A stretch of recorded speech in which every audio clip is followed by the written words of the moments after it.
हाय, कैसे हो आप लोग। बहुत दिनों के बाद फिर मैं आपसे बात करने आ गया हूँ, क्योंकि अब रहा नहीं जाता। हम ऐसे समाज से आते हैं जहाँ जातिवाद छूटा नहीं है और छूटेगा भी नहीं। और हम लोग कहीं ना कहीं धीरे जातिवाद धीरे धीरे ख़त्म होते जा रहा है। जनरल क्लास से आते हैं, जनरल कैटेगरी में, जिसे बोला जाता है सवर्ण। सवर्ण को अब सरकार हो चाहे कोई भी हो दबा ही रहा है और दब ही रहे हैं। आरक्षण के वजह से ईसीजी जो नया नया एक्ट आया है, कानून आया है, ये भी दबाने का ही काम है। और बीजेपी, हम लोग 30 साल 35 साल यही सोच रहे हैं कि भाजपा है, यानी सवर्ण का एक ही है सरकार जो भलाई सोचे, वो भाजपा है।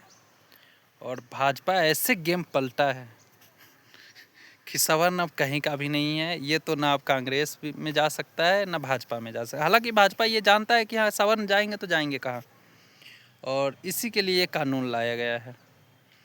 जहाँ देखिए सिर्फ सवर्ण का ही घाटा है। मेडिकल कॉलेज में ऐसे ही सीट लेने के लिए 40 कट ऑफ, यानी आप जाके बैठ के चले आओ तो भी आपका एडमिशन हो जाएगा। और हम लोग के लिए उसी के लिए मेहनत करना पड़ेगा।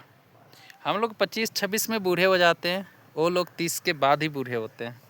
और ये एक नया नया कानून कोई भी है, ठीक है, चलिए आप बनाइए, लेकिन थोड़ा उसमें मापदंड रखिए कि आप किस हिसाब से आप जातिवाद मानोगे कि हाँ ये जातिवाद किया, ये नहीं किया। अगर ये कानून आ जाने के वजह से अगर कॉलेज में कोई बच्चा आपसे बोलना नहीं चाहेगा, मैं नहीं बोलूँगा, पता नहीं मेरे किस बात पे इसे बुरा लगे और ये जाके ईसीजी कर दे। अब ना बोलूँ तो भी इसमें दिक्कत है, बोलूँ तो भी दिक्कत है। तो हम सवर्ण तो फंस ही रहे हैं, किसी हाल में भी फंस रहे हैं।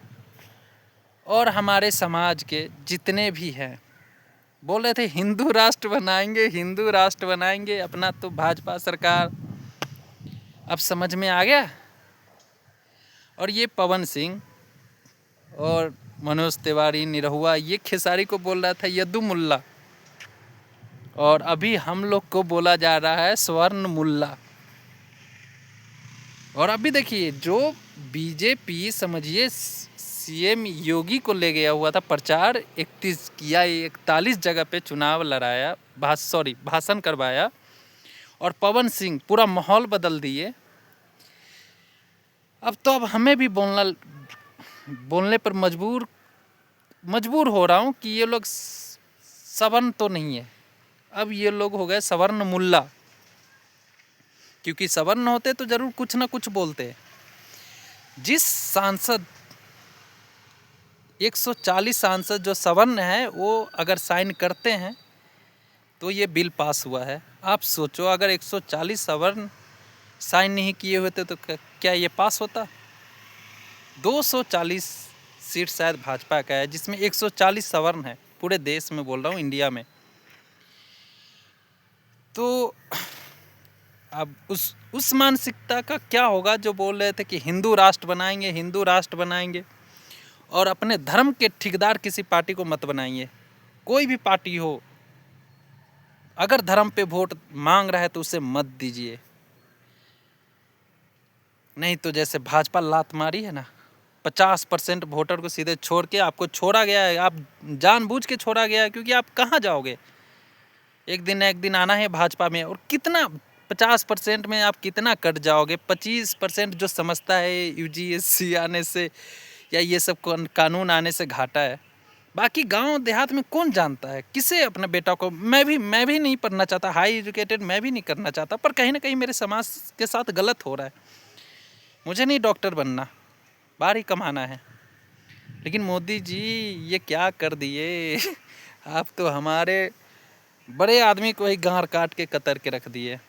पर ठीक है, अभी भी शायद समझ जाए कि धर्म के ठेकेदार कोई नेता को मत बनाओ कि वो धर्म चलाने लगे। राजगुरु है, बहुत है जो चला लेंगे, तो किसी पार्टी को धर्म के ठेकेदार मत बनाओ। भाजपा सद्बुद्धि आ जाओ, नहीं तो ये पंडित बदल के रख देगा। क्योंकि आप जिसके विरोध में गए हो ना, वो जवाब नहीं देगा। मेरे तरह मुंह फट नहीं है कि जवाब देगा, लेकिन जवाब उस समय देगा आप पतन हो जाएगा आपका।